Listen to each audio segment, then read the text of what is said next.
I recently returned from an amazing 5-night trip to New York City and I spent Christmas there, and honestly, I had the most incredible time and I still can't quite believe just how much we managed to do. It was such an action-packed trip, so do definitely go and check out my New York vlogs because I had the best time and I share so many tips and tricks just in them vlogs. I went and asked you guys on Instagram if you had any New York City questions, and I learned that so many of you are actually going to New York soon, so I thought it was a perfect opportunity to ask you if you had any questions or anything like that. So in today's video, I'm going to be going and answering your New York City questions, which you were burning to ask. But if it's your first time seeing my face, a big hello from me. My name is Sam and I post lots of Disney, theatre, travel and lifestyle content.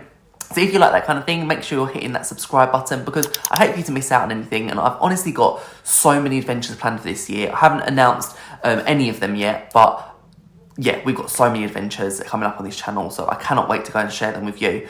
But let's go and get started with your questions that you asked on Instagram, everything that you would like to know about New York City. Let's go. So let's start off with, how long should I spend in New York City? And I actually think this question is such a classic dilemma. No matter what city you go to, it's going to be a dilemma that you have. But I don't really think there's a one-size-fits-all answer. I'd say anywhere between 5 days and 7 days is the perfect time for you to go and really soak in the city vibes, go to the iconic spots, do all the attractions that you want to do. You know, that's probably the most perfect amount of time. We went for 5 nights, 6 days because our flight going home was in the evening. So we managed to have pretty much 6 days in New York.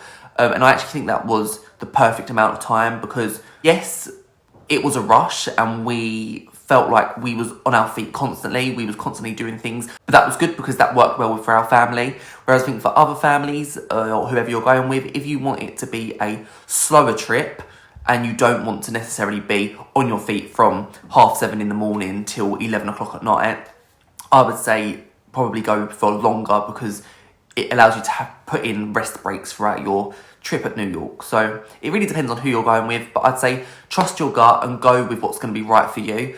5 nights for us is perfect. Would I go for longer? Yes, I definitely would. But if I did go for longer, I would need to break it down because after 5 nights, we was honestly shattered. We was so exhausted because we'd just kind of overdone it, I'd say. Like we did overdo it because we was on our feet constantly. The way that we planned our trip was that we're on the go all the time. And we didn't want to keep kind of going back to our hotel and then going back out again because it was just more of a trek. So yeah, do what's right for you, but 5 to 7 nights is what I would go for. What are the absolute must-sees for a first timer? So if you're a first timer, so for me, this is my second time going, but we still ended up doing some of the same things that we done when I went for the first time. Definitely go in and looking at Times Square. Like, it's so overwhelming being in Times Square and it's such a vibe and it's just so nice to go and walk through and do a bit of shopping down Times Square. Definitely the Disney store, Hershey's store. There's honestly so much in Times Square. It's such a good feeling to walk through, and yeah, and definitely doing Times Square in the daytime and in the nighttime, trying to get both experiences, I think you just have to do. Like, you just have to do. You'll find that you're walking through Times Square all the time anyway. Like, pretty much to get anywhere, I found that I was walking through Times Square. I just love Times Square, I really do. And I know sometimes it's a bit hit and miss. Like, sometimes people say that they don't feel quite safe in Times Square, and we're going to talk about how safe New York is and how you can keep yourself safe. But yeah, I really like Times Square. I think that's something that you need to go and experience. I think Central Park is a beautiful part of New York. It allows you to just kind of escape the busyness. Like, when you compare Times Square and Central Park, they're literally next to each other, but they are such different vibes. So 100% Central Park, I love that. I love going kind of downtown and seeing the Statue of Liberty because, again, it's a classic. I've done it twice now. I'm probably not going to do it again. But as a first timer, it is everything seeing the Statue of Liberty. Like, it's just amazing to see. So I definitely think the Statue of Liberty is something that's worth going and seeing. Definitely picking a skyscraper. So now I've gone and done Top of the Rock, Empire State Building, the Edge and Summit, and they all offer very different experiences. For me, for a first timer, I think the Rockefeller Center and Empire State Building are the best. If you want something more Instagrammy, definitely I would then go and pick something like the Edge or the Summit. So it depends on what you're going for, but I'd say definitely pick at least one skyscraper. I actually like doing 2, so you're trying to do one in the daytime and one in the evening. But if you watch my vlogs, you'll know that on both of our skyscrapers that we had this trip, there was low visibility for both of them. So we didn't really get a great view of the city. We just got to do the experience of that. So yeah, you're not guaranteed to get a perfect view. But again, it depends on what time of year you go. And also, the last 2 times I've gone have both been the same week. So it's been the Christmas week of December. The first year I went, it was freezing, but the visibility was amazing. Whereas this time it wasn't as cold, but it was extremely cloudy and we just didn't really get a great view.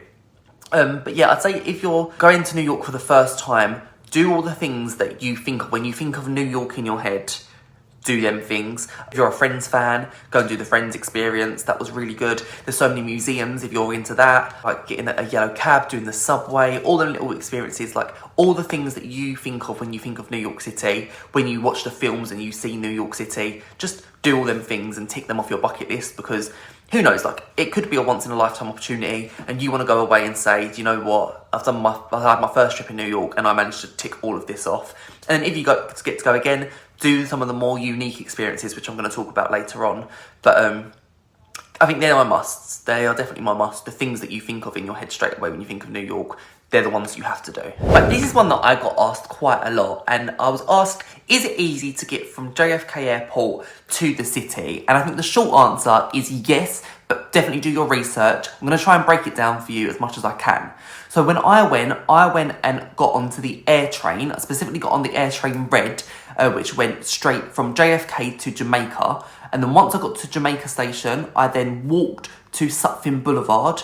And then literally from Sutphin Boulevard, we got the E train, which is on the subway, directly into Manhattan to the stop that we needed to go to. Now, I used my Google Maps on my phone, and that literally broke it down for me step by step. And that is literally how I managed to get from JFK Airport to the hotel. I just followed the instructions step by step. It's really good. It tells you the time the train should be arriving, you know, what platform you need to go, what signs you need to look out for. It's really, really easy to do. But again, it's something that you need to do your research for. We actually went, and on the way there, we didn't have to pay because the gates were open and they said, like, you know, happy holidays, you can go onto the air train for free. Whereas when we come back, we went and used our Metro card to go onto the air train. So that's kind of what we've done instead. But again, really simple to use. Just make sure that you have researched before what you need to do. But it is really as simple as getting the air train to Jamaica, changing over to Sutphin Boulevard, and then Sutphin Boulevard going and get your train sort of directly into the city. So really easy. I always find that the air train is never really too busy. We did have to stand up both ways, but there's enough space for your luggage and that kind of thing. And it's very well signposted. When you're at JFK Airport, the air train is very well signposted.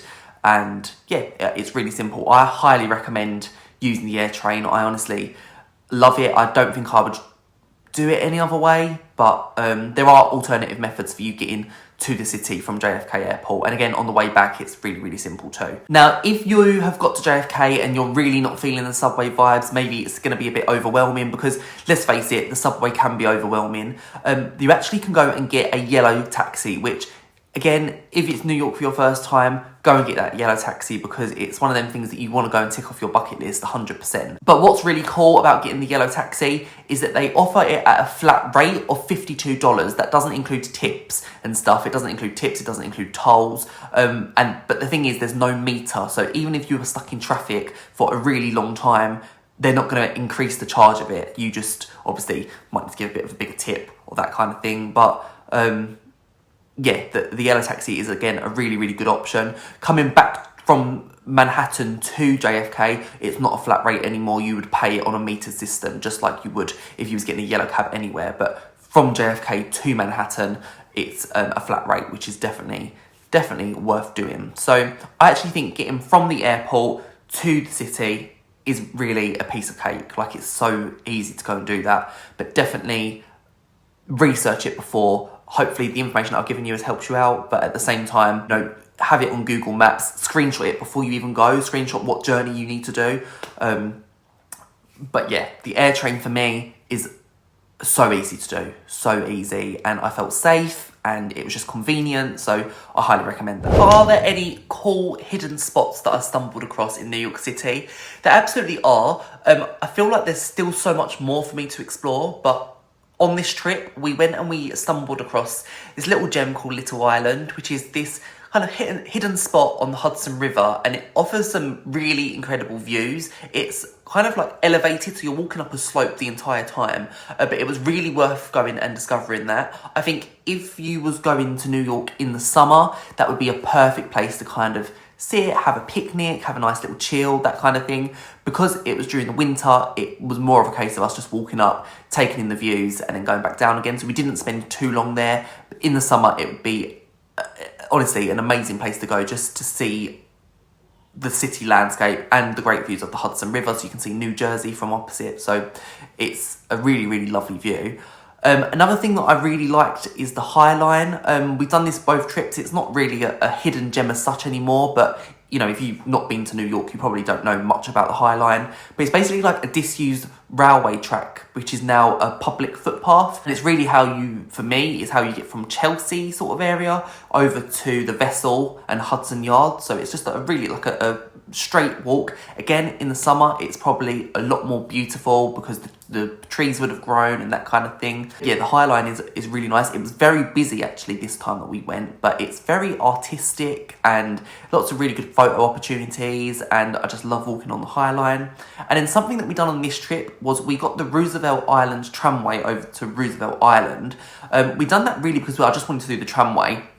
But Roosevelt Island is a really lovely area to go to if you just want to escape the busyness of being on the main Manhattan Island. Roosevelt Island was just very chill and relaxed. We didn't really explore it.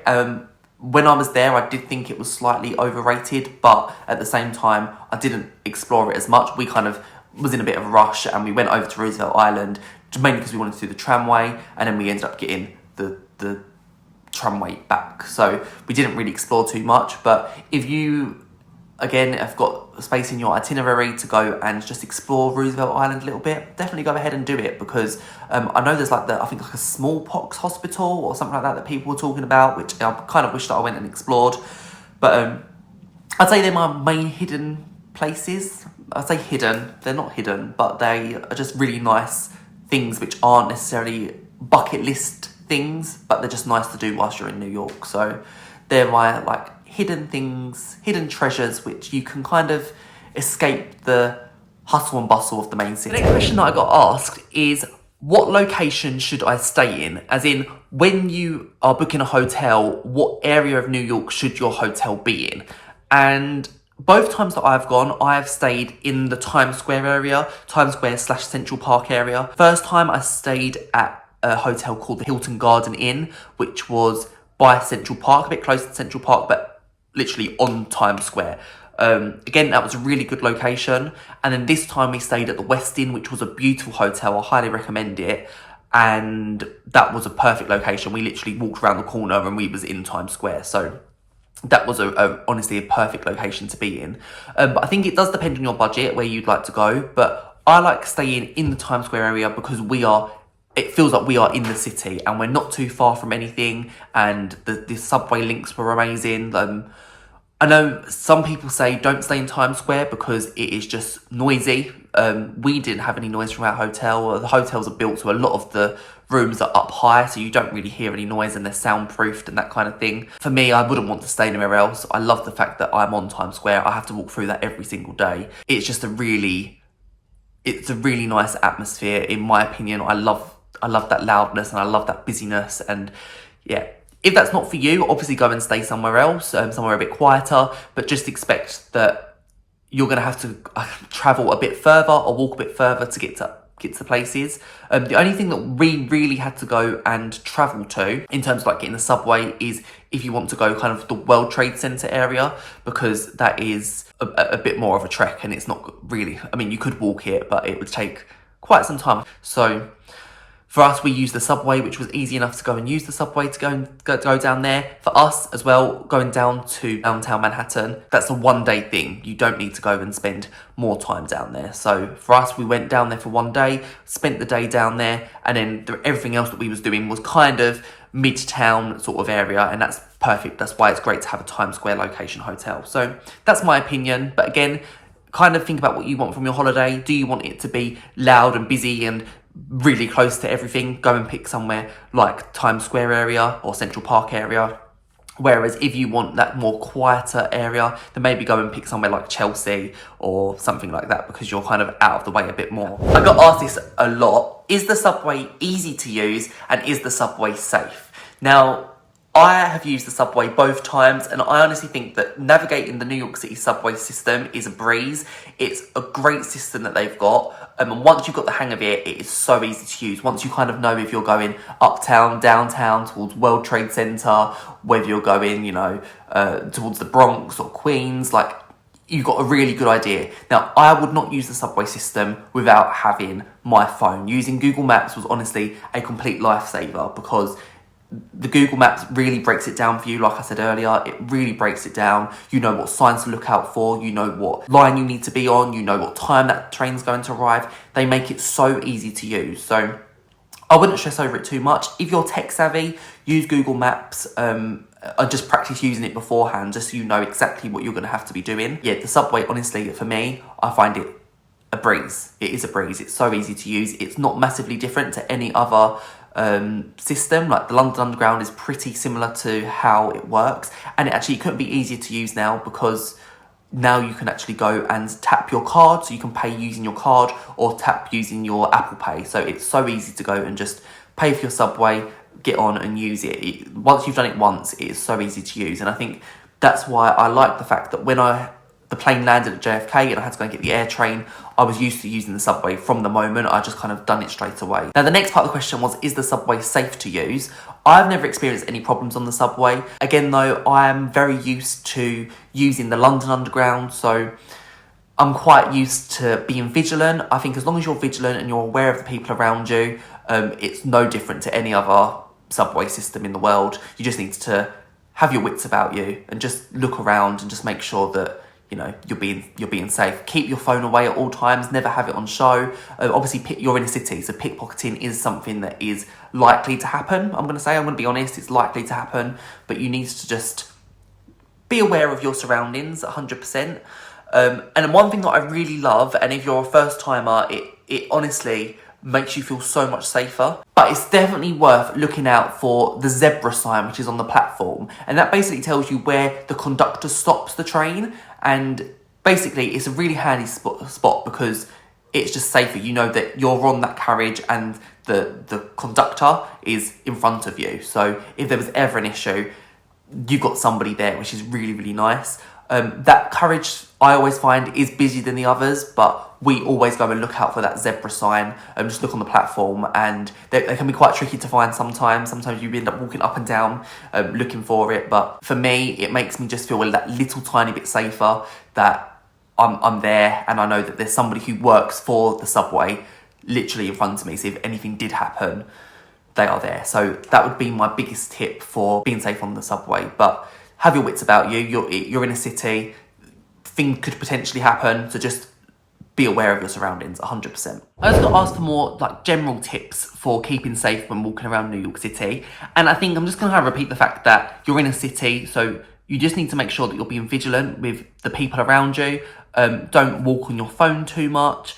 One thing that I really enjoy, or one thing I really like having and makes me feel a bit better, is having a crossover body bag that I could kind of hide under my coat. And that's ideal for if you're carrying cash, although if I was you, I wouldn't go carrying too much cash in New York City, because at the end of the day, you're in a city which accepts cards. I think since COVID, more places accept cards than ever. The only thing we needed to use cash for was when we got our 99-cent pizza, which we needed to go and give cash for. So really, apart from that, you don't need cash.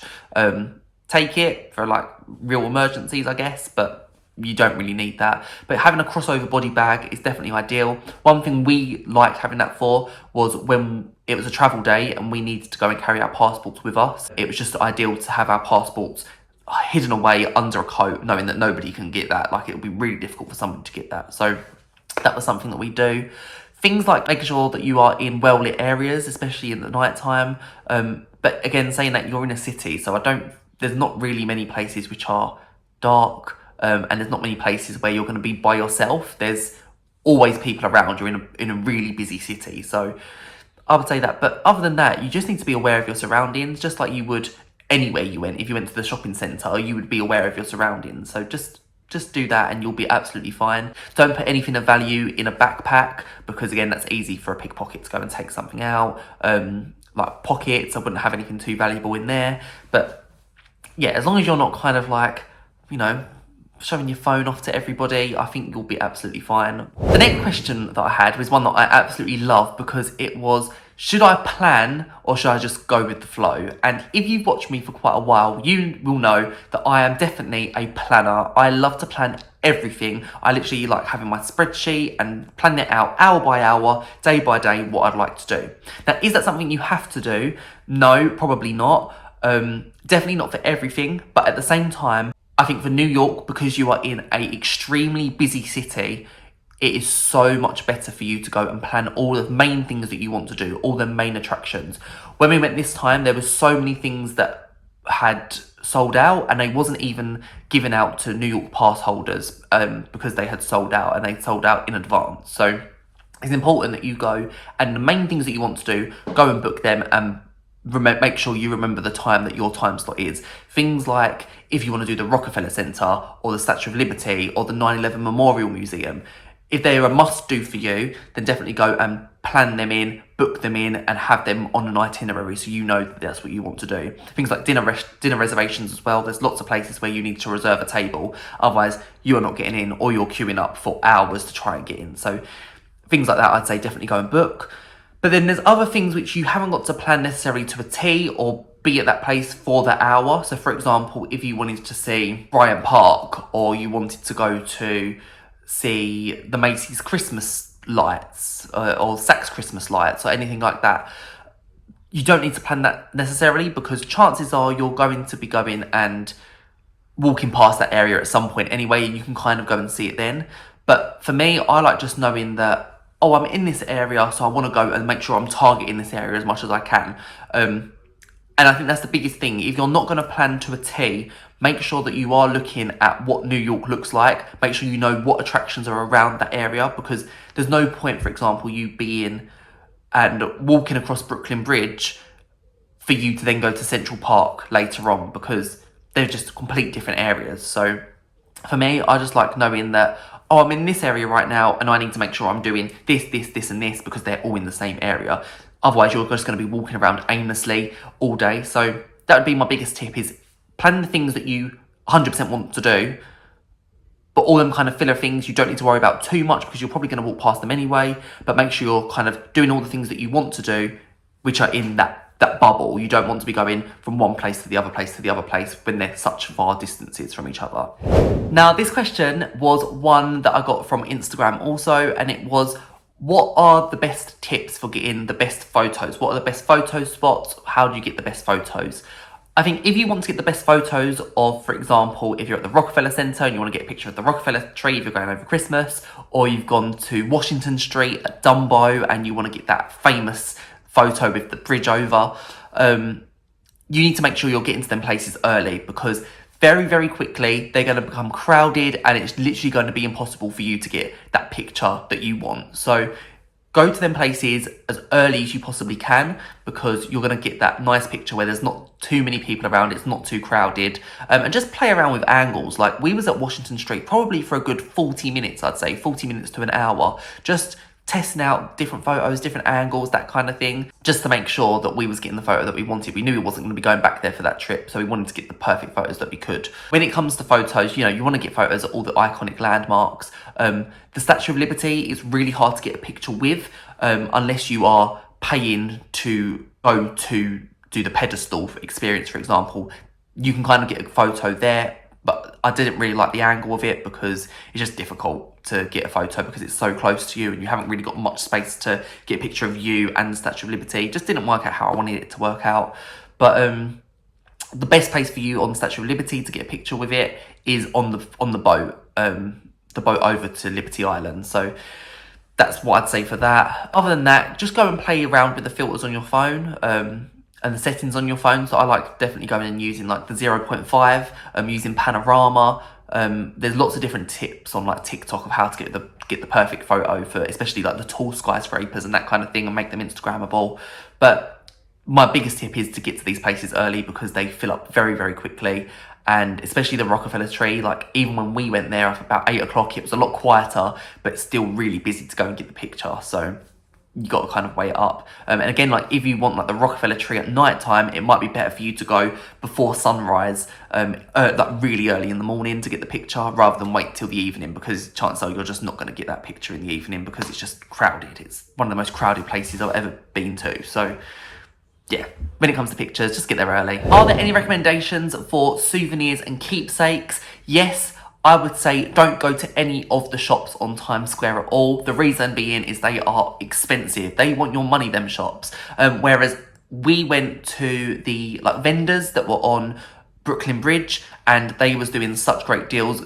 I love collecting pin badges and I managed to get like, I'm sure it was 4 pin badges for like $6 or something like that. I think they were like, what was they? I think they said they was $2 each, but they didn't end up being $2 each. They was less than that. So yeah, if you want any of your like iconic, cheesy New York City merchandise, just go to a vendor. They're all around, but the ones on Brooklyn Bridge, they seem to be really decently priced, and they literally sell the same things as they're selling in the Times Square shops, but literally so much cheaper. So when it comes to vendors and you want to get merchandise or you want to collect souvenirs for home, just go to the ones that are on Brooklyn Bridge because they are honestly amazing. Like, great merchandise for a really cheap price. And the final question that I had was, how do you go and get cheap Broadway tickets? Now, this is something that we did not succeed with. If you watched the vlogs, you'll know that we did not succeed with getting cheap Broadway tickets. It's something that we really wanted to do.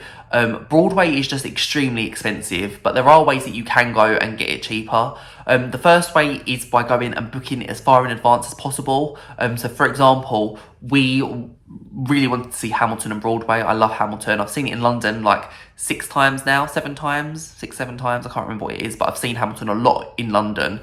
So I kind of was thinking, oh, I really want to see it in New York because it's just iconic to see Hamilton in New York. But it just was so expensive. When I looked in advance, I could probably get tickets for about $200 each, and that was the cheapest that I could actually see them for. But it was better because there was a lot more seat variety. When I went and I kept saying to myself, I'm not paying $200. There's no way I'm going to pay $200 for these seats. When I can see it in London for pretty much £70 normally, £70 to £100 I can see Hamilton for. I just wasn't going to pay $200 for it. So I ended up just waiting. And then when we got there, there was a lot limited seats left. Like there was probably like 8 seats left for the whole show, and they was like $500 each. So it just didn't happen for that show. There are other shows that you can see. So I did go to the TKTS ticket booth. The line was extremely long. So just be prepared that if you want to go to TKTS ticket booth, the line for it is going to be really, really long. But they done some deals, but again, you were still looking at about $100 per person, which to me, I think is still really expensive considering in London, in the West End, we can get shows for like £30 on rush tickets and things like that. I never really pay more than £30 for a show, ever. So it was just really expensive. So you either need to go and book as far in advance as possible so you've got the most selection of seats and then you can kind of pick some cheaper seats, or you can go to TKTS and they have some shows available there. But yeah, it's quite rough in New York with getting Broadway tickets because it's just so expensive. It's so pricey, and it just makes me really sad because I really wanted to go and see a show. But also on this note, we did go and see Rockettes, and with the Rockettes, we managed to get a really good deal on the Black Friday sale. So again, when it comes to Black Friday, if that's before your trip, go and look on Black Friday sales because sometimes they do some really good sales there. So they were all the questions that I got asked. Thank you so much if you went and sent in a question because it honestly means the world to me. We had the best time in New York and I kind of want to go back. I want to go back again. I just love it. It's a city that I love so much, and I feel like I said, 5 days is perfect, but there's still so much more for me to see, and yeah, I just need to go back. I'm not sure when I'll next be back to New York, but thank you so much if you sent in a question. It really did mean the world to me. Make sure that you are subscribing because it would mean the world to me also, and make sure you're following me over on Instagram because I'm going to be doing quite a lot of these like question and answer. It might not necessarily be a video that I make which is a Q&A, but I might just do like travel Q&As every now and then, so make sure you're following me over there. And I post lots of pictures and content that I don't necessarily post over on YouTube, so definitely go and do that. But thank you so much for watching this video. I hope it's kind of helped you. If you have any other New York questions, go and drop them down in the comments below and I'll respond to you with my answers, or also go and drop me a DM on Instagram and I'll go and reply there. But thank you so much for watching this New York series. It means the world to me, and I will see you guys real soon. Bye guys.